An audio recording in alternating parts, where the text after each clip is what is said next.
اور جب تم ایسے لوگوں کو دیکھو جو ہماری آیتوں کے بارے میں بےہودہ بکواس کر رہے ہوں تو ان سے الگ ہو جاؤ، یہاں تک کہ وہ اور باتوں میں مصروف ہو جائیں۔ اور اگر یہ بات شیطان تمہیں بھلا دے تو یاد آنے پر ظالم لوگوں کے ساتھ نہ بیٹھے رہو، اور پرہیزگاروں پر ان لوگوں کے حساب کی کچھ بھی جواب دہی نہیں،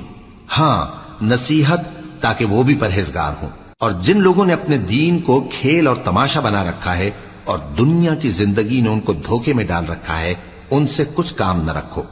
ہاں اس قرآن کے ذریعے سے نصیحت کرتے رہو تاکہ قیامت کے دن کوئی اپنے اعمال کی سزا میں ہلاکت میں نہ ڈالا جائے۔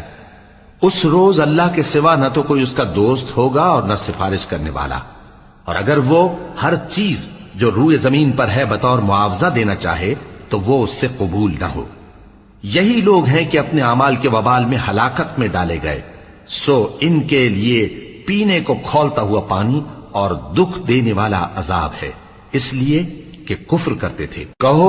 کیا ہم اللہ کے سوا ایسی چیز کو پکاریں جو نہ ہمارا بھلا کر سکے نہ برا؟ اور جب ہم کو اللہ نے سیدھا رستہ دکھا دیا تو کیا ہم الٹے پاؤں پھر جائیں؟ پھر تو ہماری ایسی مثال ہو جیسے کسی کو جنات نے جنگل میں بھلا دیا ہو اور وہ حیران ہو رہا ہو، اور اس کے کچھ رفیق ہوں جو اس کو رستے کی طرف بلائیں کہ ہمارے پاس چلا۔ کہہ دو کہ رستہ تو وہی ہے جو اللہ نے بتایا ہے، اور ہمیں تو یہ حکم ملا ہے کہ ہم اللہ رب العالمین کے فرما بردار بنیں، اور یہ بھی کہ نماز پڑھتے رہو اور اس سے ڈرتے رہو۔